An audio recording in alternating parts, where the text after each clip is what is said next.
함께 읽은 말씀을 가지고 평안을 주시는 그리스도라는 제목으로 같이 말씀을 나누고자 합니다. 세계 어느 곳에서나 사람 만나면은 다 인사 나누죠.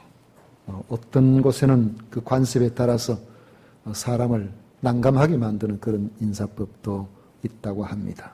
뉴질랜드의 마오리족의 전통 인사법을 홍이라고 한다고 하는데, 악수를 하고 손을 서로 잡은 채로 키오라라고 하면서 서로 얼굴을 정면으로 마주보고 코를 두 번 부딪힌다고 합니다. 인사가 상당히 복잡합니다. 그런데 실수해가지고 한 번 더 코를 맞대면 큰일 납니다. 나는 당신을 사랑합니다. 나와 결혼해 주십시오. 상대가 같은 동성일 때는 난감하기 짝이 없습니다. 인사 조심해야 되겠죠. 보통 인사는 상대의 안부를 묻는 경우가 대부분입니다. 안녕하십니까? 평안하셨습니까? 잘 지내시지요? 그런 통상적인 그런 보통 질문에 우리들은 잘 지내고 있습니다. 그렇게 이제 대답을 하죠.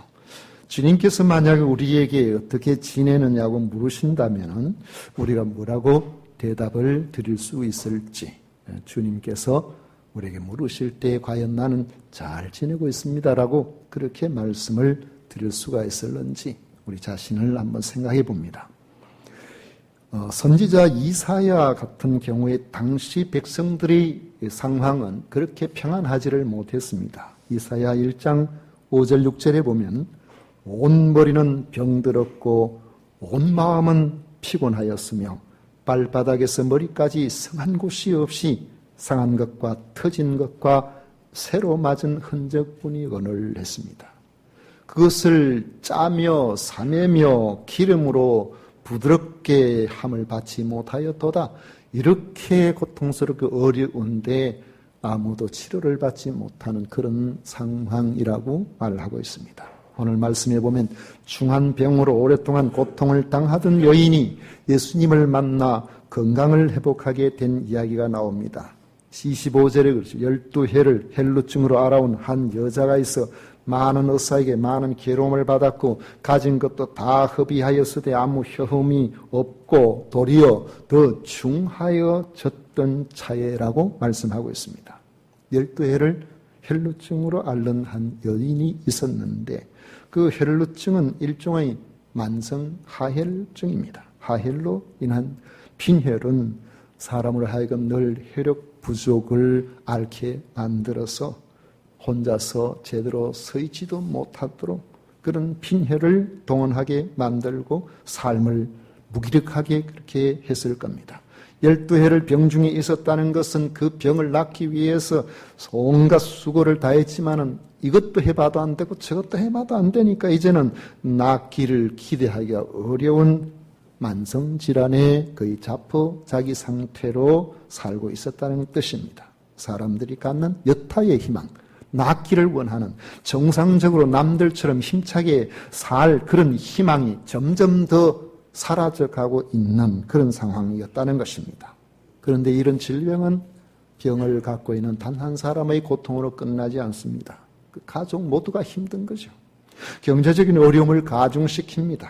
오늘 말씀에 나오는 여인도 12년 동안 병을 고쳐보려고 애를 썼지만은 결국에는 재산만 허비하고 병은 점점 더 중해졌다라고 말씀하고 있습니다. 여러분, 몸이 불편하고 장기적으로 고통 중에 있고 그래서 내가 힘들다는 이야기를 입에 달고 사는 사람들을 보면은 날마다 왜 난 아프다는 소리만 하느냐고 그렇게 생각하지 말고 얼마나 힘이 들면 얼마나 어려우면 늘 저럴까 하는 그런 안타까운 마음을 가질 필요가 있습니다.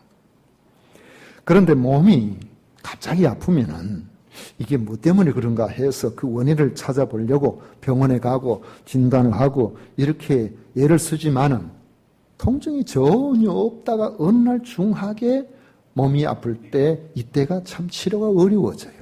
이미 벌써 몸이 많이 어려운 상황으로 가 있기 때문에 그렇습니다. 그래서 우리가 평소에 건강할 때에 건강검진을 잘 받아서 내가 어디가 안 좋은지 어디가 좋은지 아파서 병원에 가기보다 아프기 전에 내 몸 상태를 점검해 보는 것도 지혜로운 우리의 신체 건강을 위한 태도라고 말할 수가 있습니다. 그런데 육체보다 마음이나 영혼의 질병 같은 경우에는 자각 증세가 별로 없다는 것이 문제라는 거죠. 겉으로 보면은 다 건강하게 보이지만은, 그래서 자신도 잘 모르고 타인도 잘 모르고 이렇게 해서 저 정도 같으면 신앙생활 잘 하겠다, 저 정도 같으면 마음이 그냥 건강하겠다 이렇게 싶은데 적절한 치료의 때를 넘어서 버리기 쉽다는 점에서 육체의 질병보다도 오히려 정신이나 영혼의 질병이 더 심각한 경우가 많습니다. 그러므로 우리는 각자 영혼이 건강한지 내 마음 상태가 좋은지 늘 살펴보아야 합니다. 자신의 영적 건강 상태를 우리가 늘 점검해 봐야 됩니다. 우리의 영적 건강 상태를 점검해 보기 위한 몇 가지 테스트를 한번 해보십시오. 첫째는 성경 말씀 혹은 설교에 대한 반응입니다. 건강이 나빠지면 음식 맛이 없어져요. 영적 건강이 약해지면 하나님의 말씀에 대한 사모함이 없어져 버립니다. 말씀이 귀에 잘 들려오지 않고 무의미해져 버립니다.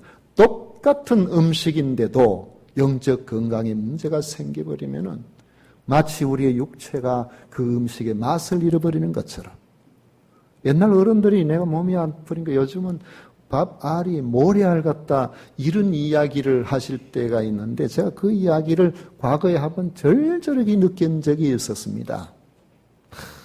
스트레스가 있고 너무너무 힘들고 어려울 때 아침에 국밥을 먹는데 입안에서 넘어가질 않더라고요. 이건 뭐 모래보다 더 심해요. 건강이 안 좋으면 입맛을 잃어버리죠. 이처럼 우리의 영적 식욕이 떨어져 버린다는 것은, 말씀이 들리지 않는다는 것은, 그 시간이 무의미하게 느껴진다는 것은 우리 영적 건강에 문제가 발생하고 있다는 것입니다. 둘째는 기도 생활이 잘 안 됩니다. 건강이 안 좋으면 숨쉬기 어려워지죠. 숨도 들쑥날쑥합니다. 그런 것처럼 영적 건강에 문제가 있으면 기도 생활이 다른 모든 것들이 밀려나 버립니다. 기도 생활이 중요하게 느껴지지 않습니다. 기도 생활이 하고 싶을 때 하고, 하기 싫으면 안 하고 고르지 않게 됩니다. 이런 상태에 내 자신의 문제가 있지 않는가 살펴봐야 됩니다. 또 영적 건강이 좋지 않으면은 하나님 앞에서 섬김의 삶, 봉사의 삶이 귀찮아질 수 있습니다.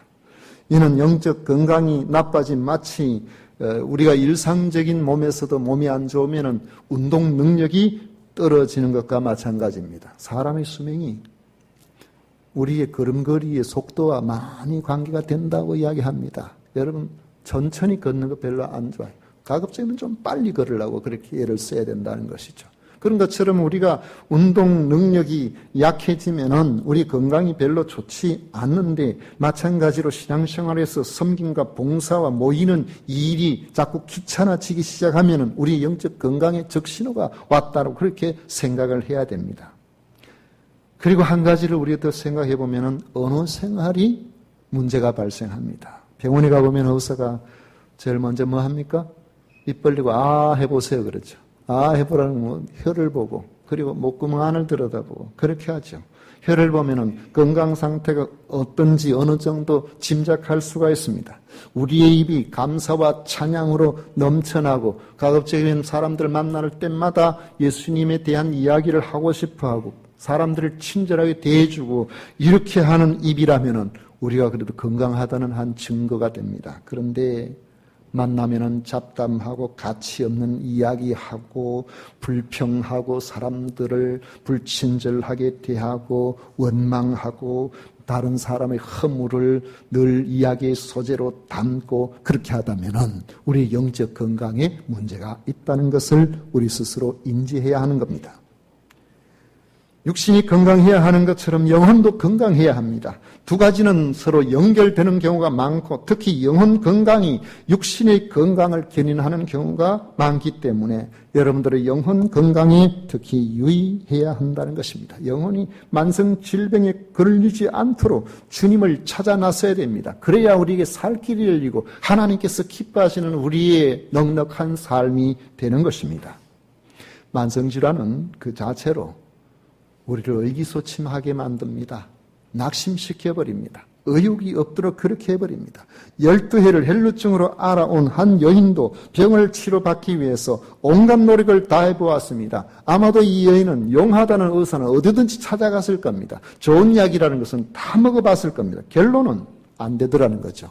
깊은 절망감밖에 안 남는, 가정 경제는 파탄에 이르게 되고 생기와 젊음도 사라져가 버립니다. 이런 절망감은 병든 이 여인에게만 찾아오는 것이 아니라 오늘 우리가 영적인 면에서 교회에 오래 출석하던 사람들도 이런 면에서 절망감에 사로잡힐 수 있습니다.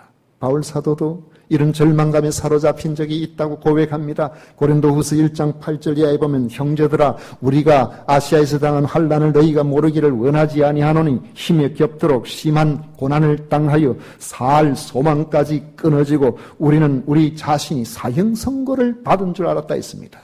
너무 어렵고 힘든 일들이 계속 우리에게 찾아오게 되면 그때 주님을 향하여 우리가 나아가는 그 시선이 흔들리기 시작하면 하나님께서 기뻐하시는 모습으로 우리 자신들을 드러내지 못한다면 우리 자신도 모르게 주어지는 환경이 너무나 힘들고 어려워서 낙심해버리고 절망에 빠질 수가 있는 겁니다. 만성질환 같은 영혼 또 육체의 이런 절망감을 가지고 있을 때 우리는 이를 어떻게 해야 극복해야 할 수가 있을까요? 여기 머물러 있으면 안 되죠. 이것을 이겨내야 되죠. 27절에 보면 여인은 예수의 소문을 들었다고 말씀하고 있습니다. 할 수 있는 모든 것을 다 해보았지만 점점 심해져 가던 절망적인 여인이 예수님의 소문을 듣고 그 안에 있는 희망을 발견했다는 것입니다. 그래서 그는 예수님을 찾았습니다. 수많은 군중들을 밀치고 예수님께 나아갔습니다. 그리고 그의 옷에 손을 댔습니다. 주님의 옷에만 손을 대어도 나을 것이라는 이런 생각이 그에게 들었기 때문입니다. 28절을 보십시오. 이는 내가 그의 옷에만 손을 대어도 구원을 받으리라 생각함일러라 했습니다. 그 결과 주님의 옷에 손을 대는 즉시 그의 병이 떠나가는 체험을 그가 했습니다. 이처럼 여인이 만성질환으로 인한 절망감을 벗어난 경우를 보면 주님에 대한 소문을 들었다는 데서 출발하고 있습니다. 지금까지 여인은 자신의 문제 해결을 위해서 다른 곳을 찾았습니다. 좋은 약을 찾았습니다. 좋은 의사를 찾았습니다. 그러다가 어느 순간 이것도 저것도 안 되니까 그때 귀에 들려오는 소문, 바로 예수님에 대한 소문입니다. 이 소문이 하나님께서 이 여인에게 허락하신 희망의 빛이었습니다. 오늘날 우리가 당하는 많은 어려움의 뿌리에는 우리가 예수님을 알 것처럼 보이지만 예수님에 대해서 무지한 데 있습니다. 이 여인이 예수님에 대한 소문을 그때 처음 들었을까요? 저는 아니라고 봐요. 그 당시 이미 벌써 그 좁은 팔레스타인에 예수님이 행하신 일들은 여기저기 벌써 금방 소문이 다 났을 겁니다. 그러나 그것이 그에게 별로 감동이 되지 않는데 계속해서 수고하고 애쓰고 병이 낫도록 해보려고 애를 썼지만 안 되니까 예수님은 그것을 말씀으로 바로 고치신다던데 그것이 귀에 들려오기 시작을 한 것입니다. 예수님에 대해서 우리가 많이 알고 있는 것처럼 보여도 사실 우리가 당하는 많은 어려움에는 예수님에 대해서 참으로 알지 못한다는 데 있는 겁니다. 그렇게 예수님에 대해서 많이 들었는데 내가 예수님을 모를까 싶지만은 사실은 우리가 주님에 대해서 모르는 경우가 너무나 많습니다. 호세아 선지자가 그렇게 말합니다. 이스라엘 백성들을 향하여 내 백성이 지식이 없으므로 나에 대한 지식이 없으므로 망한다고 했습니다. 이스라엘 백성들이 왜 하나님 모릅니까? 다 아는 것처럼 보이지만 하나님 보시기에는 무지하다는 겁니다. 하나님을 몰라서 그들이 망한다고 말씀하고 있는 겁니다.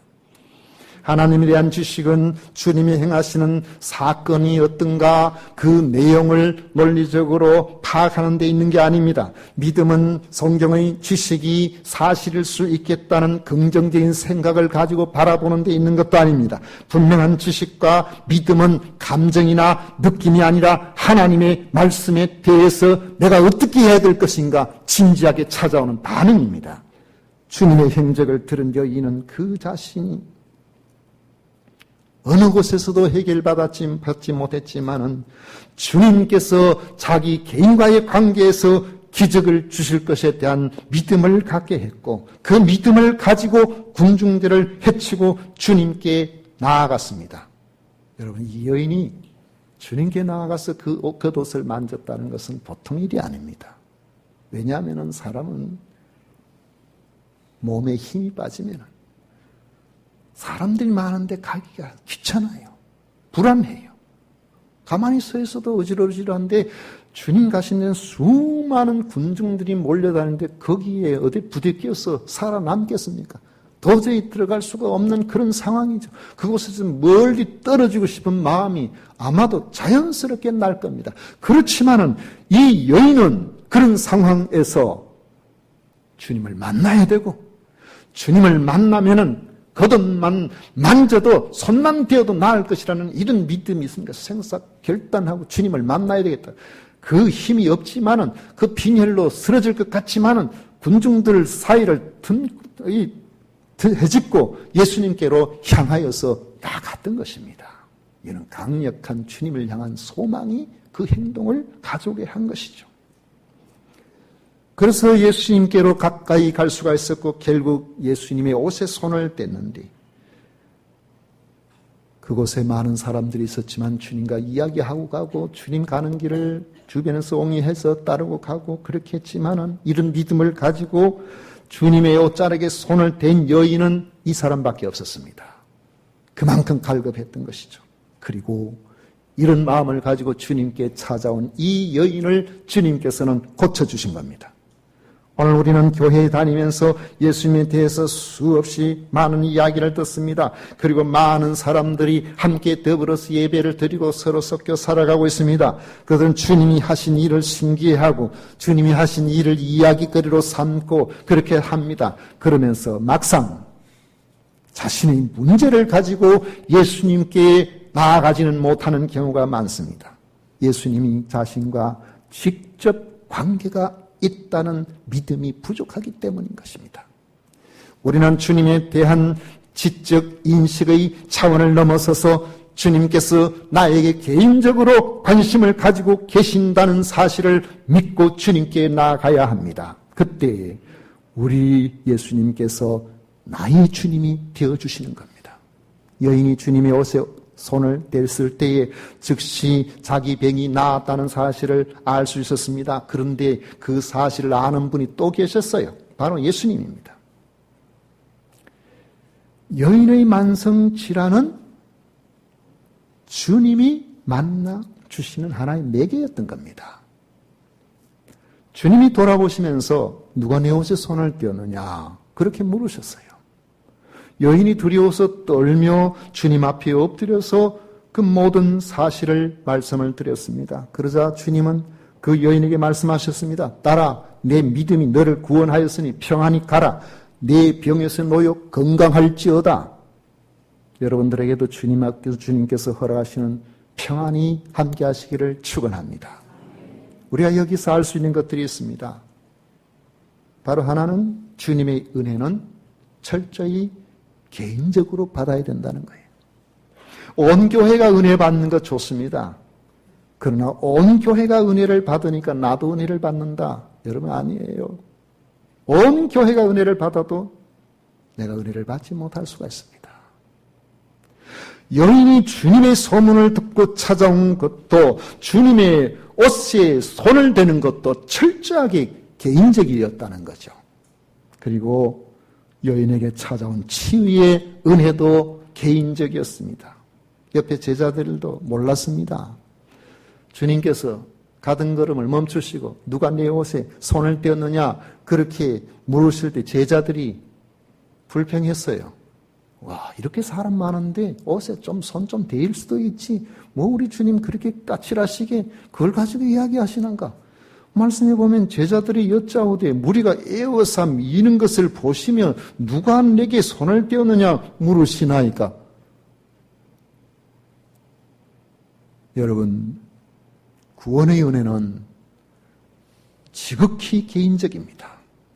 여러분들이 주님을 찾으실 때도 개인적으로 찾습니다. 병에서 노임받은 여인을 불러서 말씀하실 때도 주변에 수많은 사람들이 있지만은 그 여인을 향하여 주님께서 만나주시고자 하시는 개인적인 사건인 것입니다. 주님은 지금도 이 자리에 앉아 계시는 여러분들에게 각자에게 믿음을 요구하십니다. 여러분 각자에게 은혜를 주시기를 원하십니다. 그러므로 군중 심리에 떠밀려서 신앙생활을 하지 마십시오.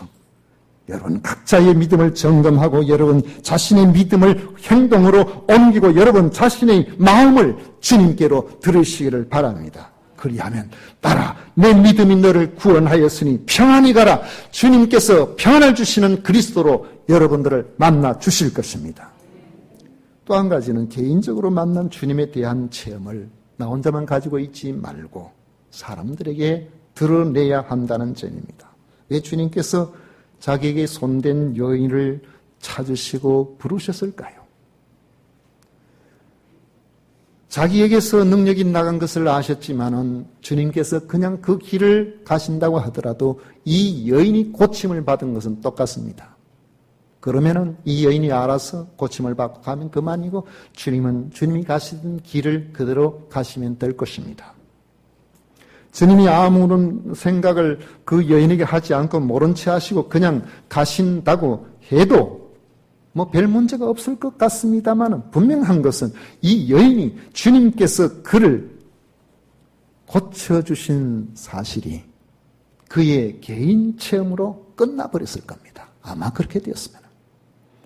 주님이 여인을 찾으신 까닭은 주님이 믿음으로 찾아온 여인이 고침받은 그 일을 다른 사람도 알고 그들도 주님을 만나 구원을 받도록 하기 위해서 기회를 주시기 위한 겁니다.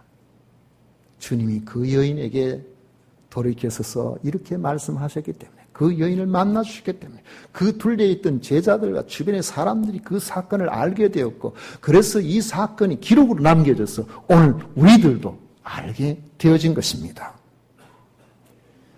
바로 이런 일들이 주님이 영광을 받으시는 일이 되는 겁니다. 그런데 혼자만 알고 입을 다물고 다른 사람들에게 주님이 나와 함께 하신 그 사실에 대해서 간증하지 않는다면 어느 날 아프던 사람이 멀쩡해져서 아이고 저 사람 우연하게 고침을 받았네? 좋은 의사를 만났는가 보네? 아니면 약을 잘 썼는가 보네? 아마 이렇게 하고 그냥 지나갈지도 모를 것입니다. 그러면은 나를 아는 사람들이 나의 회복을 통해서 건강한 내 모습을 보고서 그들이 주님을 만나야 되는데 주님을 만날 기회를 아마 잃어버릴 것입니다. 1987년에 타계하신 국내 대그룹의 회장 이야기입니다. 폐암이 걸려서 국내에서 치료를 받아보려고 애를 많이 썼지만 치료가 잘 안 돼가지고 그 당시에 우리나라보다는 미국이 그래도 의술이 더 발달했다고 그렇게 생각하고 미국에 갔는데 미국에 가서 치료를 받아도 치료가 되지를 않았다고 합니다. 이거 해도 안 되고 저거 해도 안 되고 도저히 안 되는 그런 절망적인 상황에서 어느 누군가가 회장님 여기에 신유 집회가 있다고 하는데 그곳에는 병든 사람들이 많이 고침을 받는다고 합니다. 그곳에는 못 고칠 병들도 이렇게 치유가 되는 경우가 있다고 합니다. 그러니까 내키지 않지만 그곳에 한번 참석을 해보시는가 봐요. 그래가지고 그곳에 갔다가 하나님께서 은혜를 주셔서 그 병이 완전히 완치가 되었다고 합니다.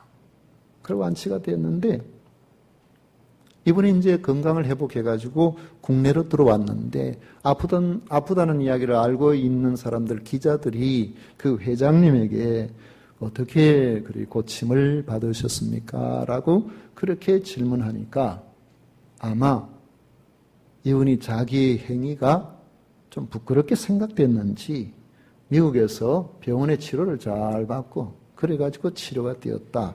그래서 나았다. 이렇게 이야기를 했다고 합니다. 제가 확인할 길이 없으니까. 하나님이 고치셨다고 하기는 아직까지 하나님이 믿어지지도 않고 또 부끄럽기도 하고 그래가지고 미국의 의료기술로 고침을 받았다라고 그렇게 이야기했다는 겁니다. 그렇게 이야기를 했지만은 그 마음속에는 내가 이 병이 어떻게 고쳐졌을까? 그 궁금증이 있어서 하나님이 과연 누구신가? 예수님을 믿는 것이 뭔가? 그 부분에 고민을 하면서 한 가지 한 가지씩 그 궁금증을 기록을 했는데 24가지의 질문을 적어봤답니다. 그리고는 그 신앙과 관련된 24가지를 적어서 당시에 절두산 성당의 차동엽이라는 그 신부에게 여기에 대한 답을 좀 기록해서 저한테 가져다 주십시오. 그렇게 아마 이야기를 했다고 하는데 이분이 지금 가톨릭 인천 가톨릭 대학교 현재 교수예요. 이분한테 보냈는데 거기에 질문 24가지 중에 몇 가지를 소개한다면은 신의 존재를 어떻게 증명할 수 있습니까? 또 신이 창조주라는 사실을 무엇으로 증명할 수가 있습니까? 예수가 우리 죄를 속죄하기 위해 죽었다는데 우리 죄라는 게 도대체 무엇입니까? 지구에 종말이 있다는데 종말이 정말 있습니까? 여러분 대답할 수 있어요? 여기에 대해서 논리적으로, 과학적으로. 이건 믿음으로 받아들여야 될 부분이지 이건 다른 방식으로 우리가 여기 대답할 수 있기 어려워요. 그래서 이걸 대답하기 위해서 옛날부터 철학적으로 그렇게 수많은 답변을 나누는데 해봤지만은 그런 답변이 사실은 그렇게 명쾌하지 않습니다. 그래 고민하면서 여기에 대한 답을 나름대로 적는다고 그렇게 적어서 이분한테 갖다 주려고 이제 거의 다 기록을 했는데 갑자기 이분이 재발돼가지고 한 달 만에 돌아가셔 버렸어요. 그래가지고 결국 믿음이 없으면은 의미 없는 그 질문이었지만은 머리 아프게 겨우겨우 답변을 준비했는데 그 답변을 듣지도 못하고 그분이 돌아가셨다는 겁니다. 그런데 이것은 개인적인 것이 되어서 도무지 알려지지도 않고 알 수도 없는 것인데 이 차동엽 신부라는 분이 2011년도에 중앙일보에다가 게재를 하면서 이 사실이 드러나게 된 것입니다. 혼자 생각해 보죠. 만약에 이분이 지금도 우리나라의 제1의 기업을 만드신 분인데 이분이 말이죠. 고침을 받고 국내에 들어와서 기자들의 질문에 나는 하나님을 믿지 않았는데 하나님께서 나를 고치셨습니다라고 간증을 했다면 과연 어땠을까? 그런 생각을 하게 되는 것입니다. 여러분, 여러분의 삶에 활력이 없고 즐거움이 없습니까? 어쩌면은 영적인 이런 면에서 우리의 삶에서 주님과의 관계가 뭔가 원만치 않아서 벌어지고 있는 일이라고 생각할 수도 있습니다. 이럴 때는 북적거리는 군중의 일원으로 만족하지 마십시오. 주님을 믿고 주님에 대한 믿음으로 주님께 나아가 힘이 들어도 자존심이 상해도 주님의 옷자락을 만드시기를 축원합니다.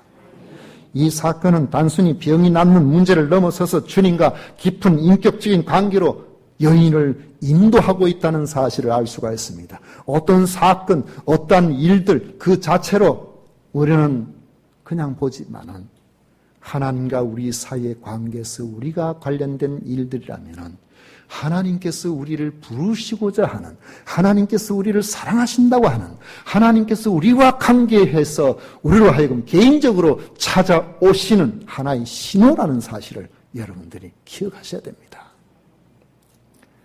말씀을 맺도록 하겠습니다. 주의 능력이 주님을 찾는 여러분들에게 임하시게 된다고 하면은 여러분들의 영적인, 육적인 무기력은 한 번에 사라져버립니다. 요한복음 4장에 나오는 한 여인이 있죠. 물동이를 입고 물을 길기 위해서 한낮에 우물가로 찾아갑니다. 그 여인은 사실은 그냥 여인이 아니라 인생에 목마른 여인이었습니다. 한 사람이 한 사람을 만나서 평생에 특별한 일이 없이 살아간다는 것이 정상적인 삶인데 주님께서 그 여인을 만나서 하시는 말씀이 네 남편이 5이 있었다. 지금 살고 있는 남편도 네 남편이 아니다. 얼마나 인생에 목마름이 있겠습니까? 사람들이 부끄러워서 얼굴을 피하기 위해서 해질 무렵도 아니고 아무도 오지 않는 한낮의 우물가를 찾았던 그런 여인이었습니다. 그런데 주님을 만나게 되자 그 여인은 물동이를 버려두고 활기차게 힘있게 달려가서 동네 사람들에게 나의 모든 문제를 그대로 알고 이야기한 그분이 여기 계신데 여러분들 나와보시오. 여러분 여기 나와보시오. 삶이 달라져 버린 겁니다. 오늘 이 시간 여러분 인생이 힘들고 고달프고 낙심이 되어 있다면 믿음을 가지고 개인적으로 주님께 나아가십시오. 주님께서 여러분들을 만나주시려고 기다리고 계신다는 사실을 믿으십시오. 주님이 함께 하시는 이 은혜가 오늘 이 자리에 함께 하신 모든 분들에게 축복으로 역사하실 줄로 믿습니다.